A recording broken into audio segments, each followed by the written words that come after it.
So we're getting close to the end of the summer here, and we finally have a day that's cooled down. So I'm out here on this air conditioning unit, and this is just 1 year, one season, and you can see it's sucked in a lot of dust, cottonwood, dirt, and it's getting pretty clogged up already.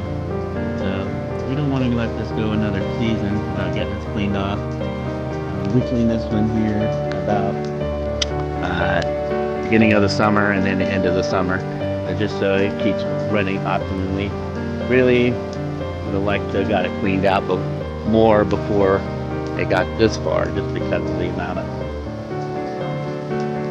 of debris that's built up there. But you don't want this to get clogged up. It's gonna run your system harder. You're gonna use more energy. And so we're gonna go through, vacuum this out, and then blow it out with some water and coil cleaner and get it ready for next season.